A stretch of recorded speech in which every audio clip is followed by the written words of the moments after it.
Hello, Christian Fellowship. Just want to thank you so much for extending this invitation to come and to be with you. It would be so nice if there were no COVID-19, that we could actually see each other physically, to hug and to greet each other and to shake hands. But I'm often reminded in this situation that still, when Jesus said, when someone welcomes you into their home, and they receive you, that we're to bless that home. And even though we're in a virtual world right now, I still would like to offer you a blessing of thanksgiving, and for the fact that you would receive me and give me an opportunity to fellowship with you, to worship with you, and just to be with you. I can already tell and I already feel like you're a very loving community of believers, and I'm excited to be a part of that. I definitely want to express a real firm appreciation for Matt Boswell. I didn't know him prior to the invitation, but getting to know him via email and by the telephone, is just a very kind and very gracious man. And Matt, I want to say thank you so much for the way that you facilitated my coming and being a part of your community. And I also want to mention Joanne as well. As you heard in the introductory bio, that I'm a poet. And of course, I think all of you know that Joanne Boswell is a poet as well. And I want to tell you, she's a phenomenal poet. And I'm not going to lie to you and wind up in hell because I told a lie about her. How did you get her? Oh, I lied about Joanne Boswell. No, she's really a fantastic poet, and you know what? She's doing really great work in the realm of poetry in Oregon and Washington. And I had the distinct privilege of reading with her about a couple months ago. And it was just an honor for me to be able to read with her. So I want to give her a big shout out. Looked like she's got her hands full with the kids, but I just wanted to say hello to Joanne, and great to be with you folks. If I could, I want to do something. I heard the mentioning of the word brooding, the word brooding in the quote that was read, and it took my mind back to the Genesis narrative, the very beginning of Genesis. In the beginning, God created the heaven and the earth. The earth was without form and void, and darkness was upon the face of the deep. And it says the Spirit of God moved upon the waters. And in my research of the Hebrew language, that word move there denotes a kind of hovering, or kind of brooding. Brooding is not necessarily always anger. Sometimes it's intense waiting. And the denotion there is that when God said, let there be light, then bam, those things took place. So what a wonderful portion to read. I forgot the person's name who was that quote is attributed to, but there it is with that brooding. If it'd be all right with you this morning, I'd love to open up with a poem.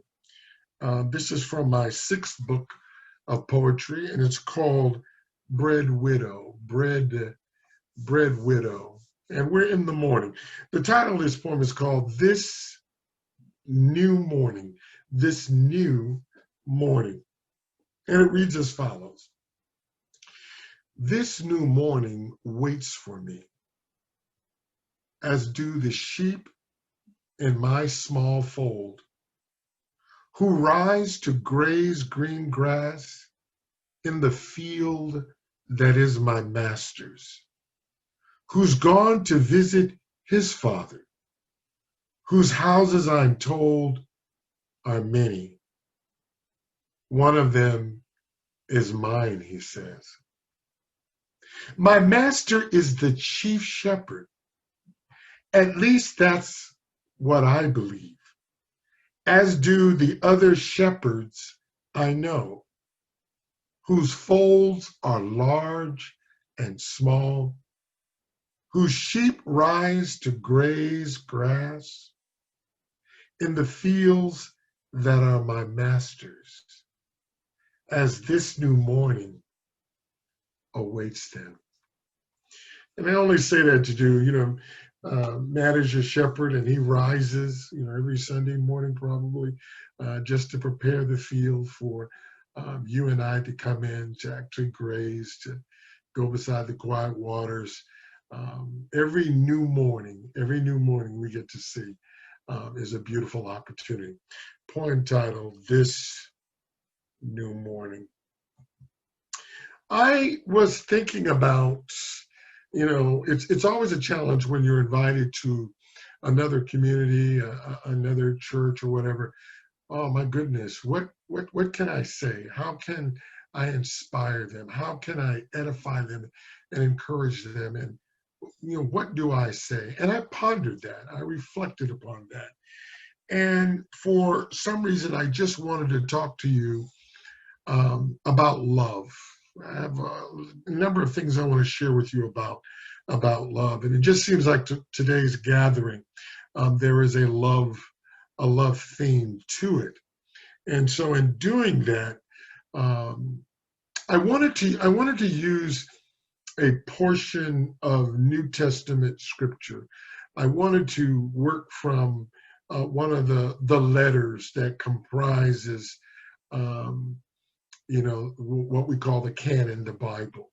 That's okay. The 39, we call them books, but they're a makeup of letters and wisdom books and history and law. 39 in the Old and 27 in the New. And in the New Testament, it's populated by epistles, letters. They couldn't tweet. They didn't have Facebook. They didn't have Instagram.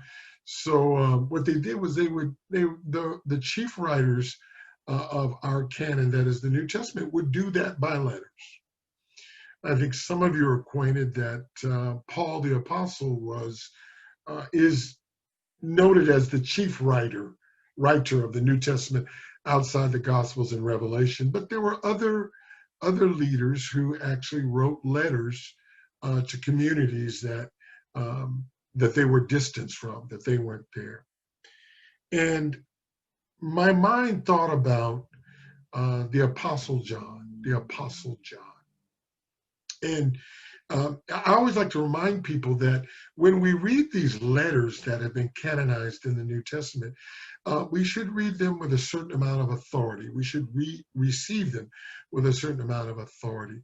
I know that there's great debate over whether or not the writer of 1 John, 2 John, and 3 John were actual John the Apostle who wrote the Gospel of John and Revelation. So there's some, but I lean more toward it was the Apostle John. And he wrote this letter to believers like us, many of us who love Christ and love the Lord, and he wrote to them. And it was somewhere around 90 AD, more toward the end of the century. Why did he write to them?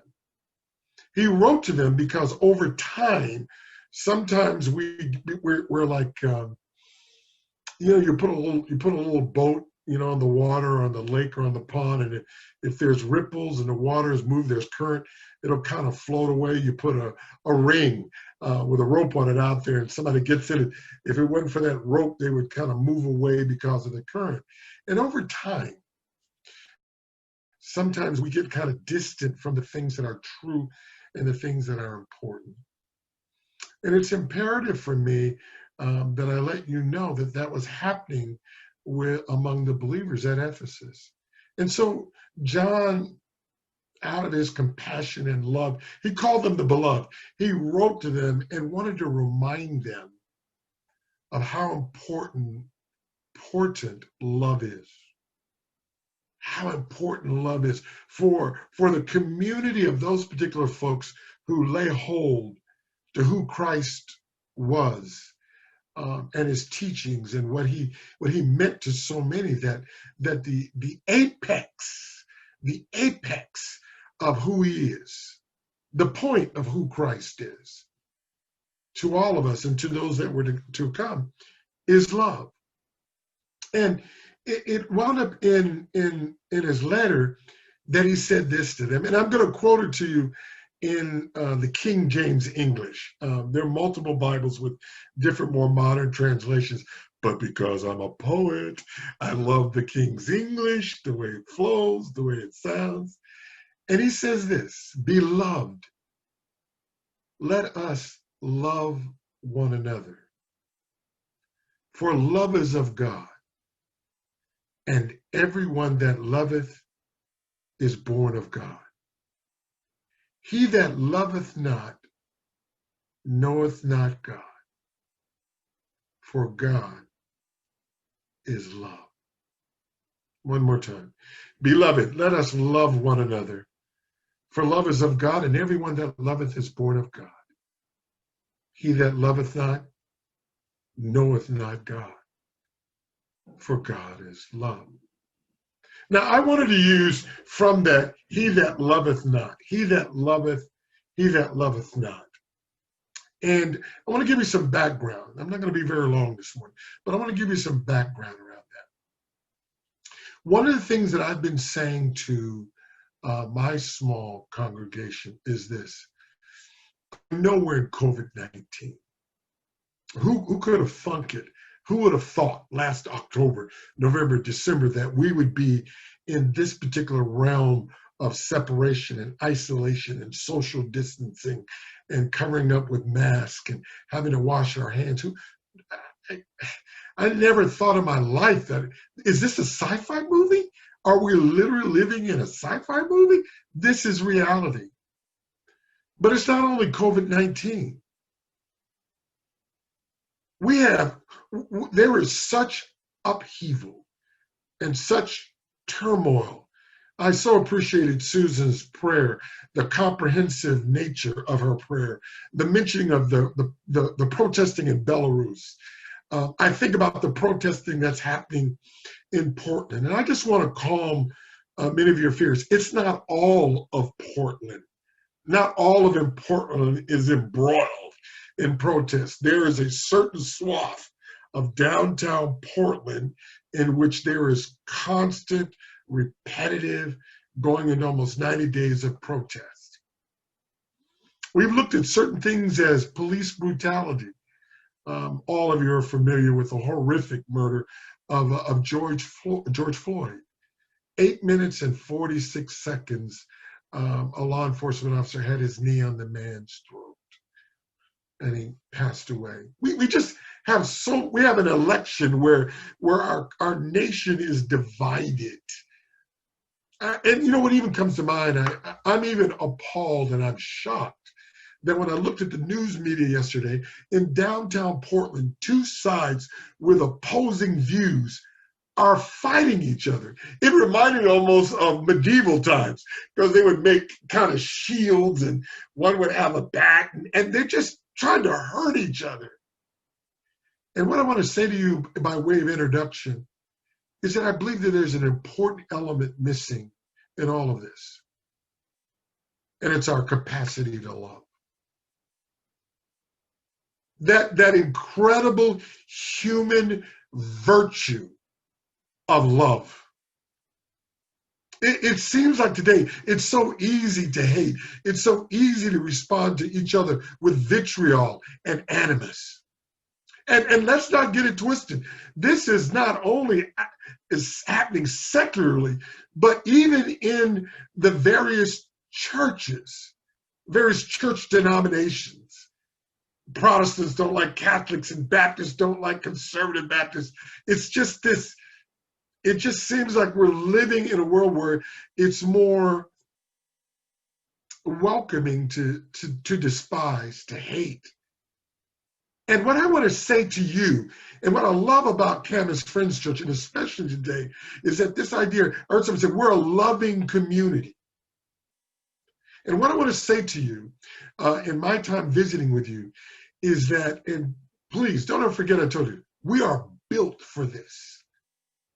With the love, we are made, we're fashioned and shaped to be able to be the purveyors of a kind of love that staggers the world and the imagination of the world. To love in spite of, or to love despite of something. Now, quickly, there are three things that I want to just share with you that kind of just unpacks this a little bit, if it's all right. Number one, it is imperative that we be the example of loving one another. That is essential. You see, one of the things that we have to move away from, I believe, is what I want to call the dehumanization of each other. Well, what do you mean by that, Emmett? You know, one of the ways that we struggle is we tend to put people in the box that we call the other. They may not look like us. They may not talk like us. They may not eat the same things we eat. They may not live in the same community that we live in. They may not work in the same profession that we do. They may not necessarily hold true to the same faith tenets that we do. So we tend to put them in this category of other. And what I want to encourage you, Community Friends Church, is that when we put each other in the category of other, I feel like we dehumanize the other person. We somehow make them lower. Now, I'm not excusing immorality. I'm not excusing murder and people who do crime. I'm not excusing that. But I'm simply saying that I think that the number of people who act out of that kind of ethic are far less in number than the people who do. I feel like we have to get to the place where we stop putting a diminishing value on the other. You know, when people want to argue with me, you know, I was on Facebook for a while and I didn't find it very edifying because then people would want to argue with you. And I didn't like that. And I said to them, look, you know what? I would rather be your friend than your enemy. I would say to them, you know, can you imagine this? If we got to know each other, you know, we could possibly be lifelong friends. I want to say to you, Canis Friends Church, we are built to love one another, and we're built to love the other. And I'm not, please don't get it wrong, I'm not talking about excusing and giving a license for wrong. We have a justice system for that deals with that. And we hope that those ministers, those servants of justice, will do justly when they judge. But our responsibility, there is no other, I don't know of any other group of people, that there are people in other faiths that love as well. And I appreciate that. And what's beautiful about that, I don't put them in the other, and hopefully they won't put me in the other, and we can love each other. But I'm saying that we have within us that Christ capacity to love. Let me move on to point number 2. I love what John told that community in that letter, that first letter. He said, love is of God. Love is of God. Look, if there is a God, and if this God is our creator, wow. What love he's shown us as created beings.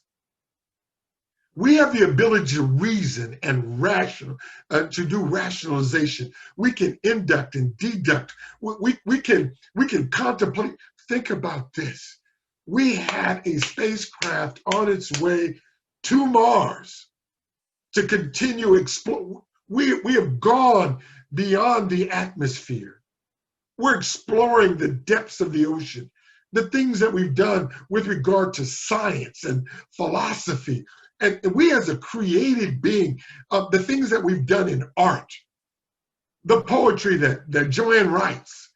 Oh, the other night she was reading and just her poetry was just swirling. And in the little chat down below, people say, I love that. I like that poem. And it was this creative ability that if there is a creator, Matt, he loves us so much that he would imbue us with this wonderful virtue.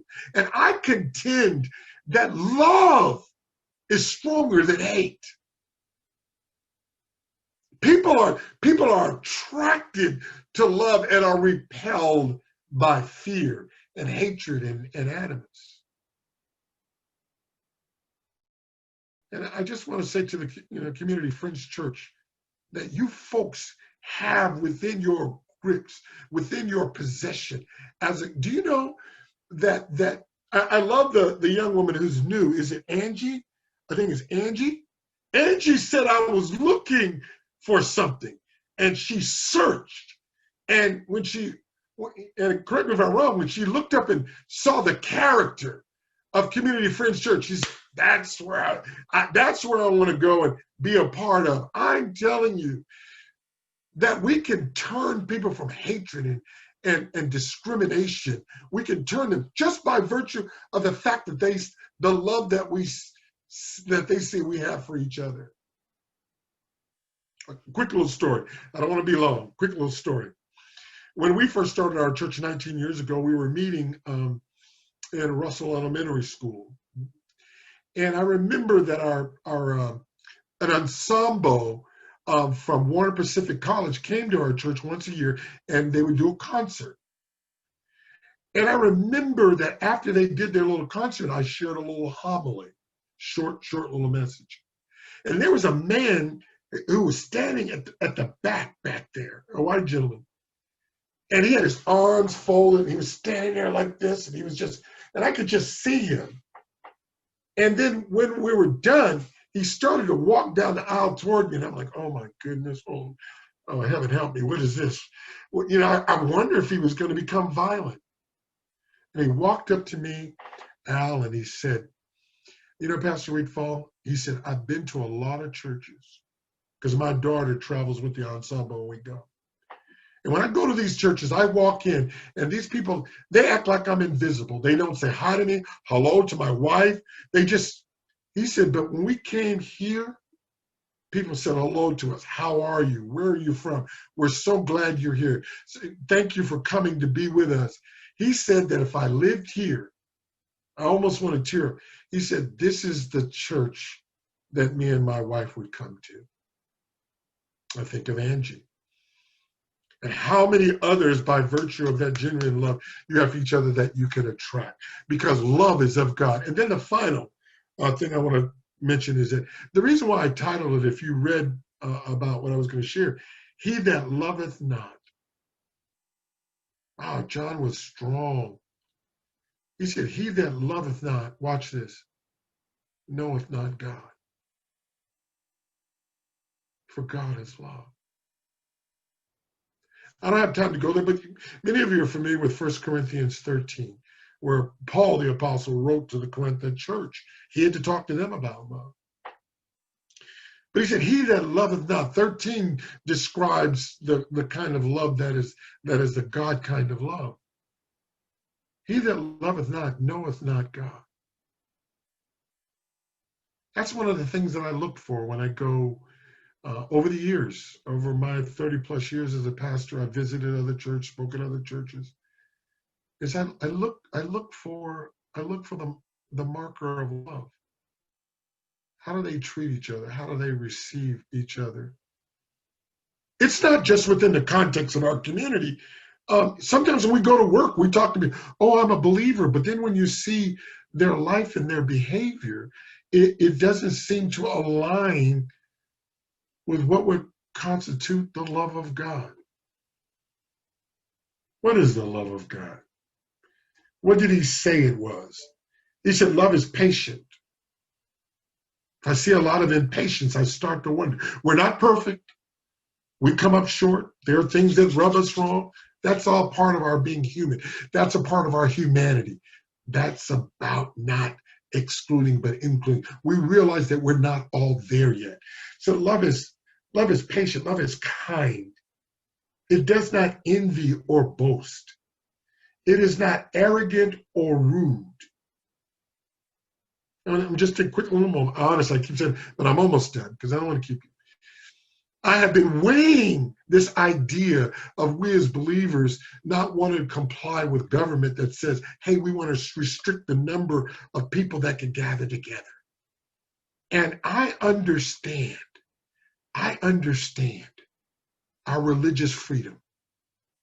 I understand our constitutional right to assembly and to worship our God without government control and restriction. I understand that. And I was weighing this thought that we're in a pandemic, that I could be asymptomatic and I could go among people and infect 50 people, and then they could, it's a force multiplier. And then somebody could contract it. I can't even, I won't allow my church to come together because if one of my sheep gets sick. And so I was grappling, Lord, which of these two is, which should I do? Should I resist government and say we should meet anyway? Or should we not? And should we wait until we get to the place where we have either a vaccine? And Camus Friends Church, this is me. This is just me, all right? Really seeking God. And I'm not saying I'm right. Maybe God was just saying this for me.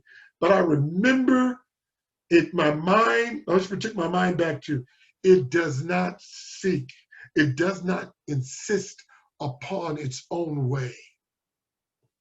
What am I trying to say? I'm simply trying to say, yeah, I could say, no, we're going to come together and we're going to resist government. But love says to keep people safe and not allow them to get in to contract. I will say that I choose to keep myself and keep the sheep of my fold in a place where, let's go through this. We're not going to argue. We're going to try to comply until we can get through this.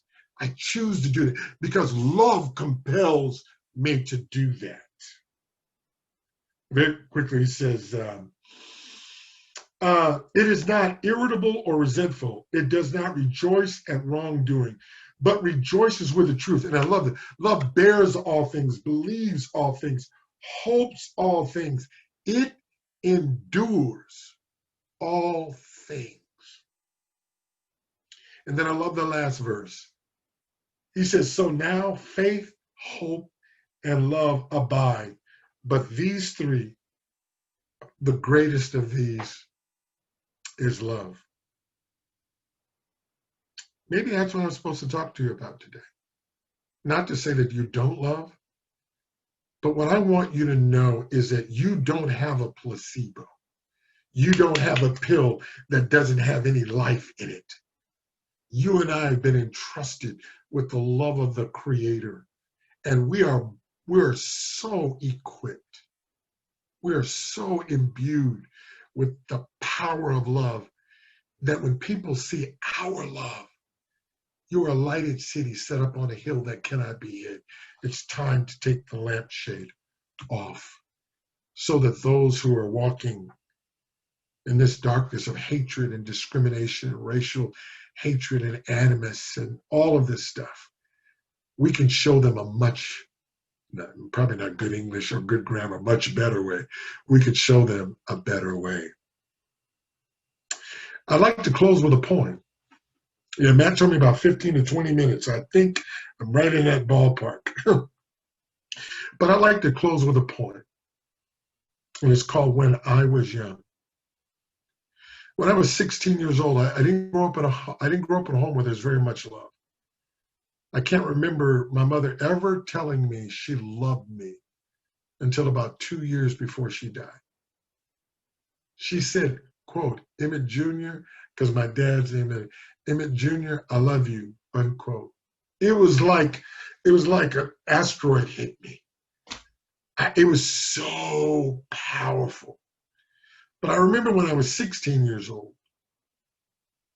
and we were living in Salina, Kansas, and I was just down. My dad was in Korea. He was stationed there for a year, and we were waiting there for the year. And I remember sitting on my bed, and I remember saying to myself, you know, one day I'm going to grow up, and somebody's going to love me for who I am, for Emmett. And Karen and I have been married for 40 years last June 14th, 40 years. But I wrote this poem called When I Was Young, and I'd like to close just with the poem. When I was young, I longed for love, gazing the heavens, even the stars above. Fantasy was my fancy, inspired by my dreams. They too did entrap me, captivated me, gave new life to me, always revealing what I was made of, how when I was young, I longed for love. When I was young, I longed for love. Who would it be? What would it consist of? Daydreaming was my thing. Within its grandeur, I found new meaning. It helped me. Most often got the very best of me, always revealing what I was made of. How, when I was young, I longed for love. When I was young, I longed for love. Revealing were my inner thoughts. Romantic soliloquies are what they taught. Reciting them over and over again, I loved releasing the pale blue moon within. Always revealing what I was made of. How, when I was young, like you and many of you, I long for love. Thank you, Campus Friends Church. It was a real privilege and an honor to be able to share with you. I hope you walk away edified, encouraged, and inspired. Bless you. Thank you so much.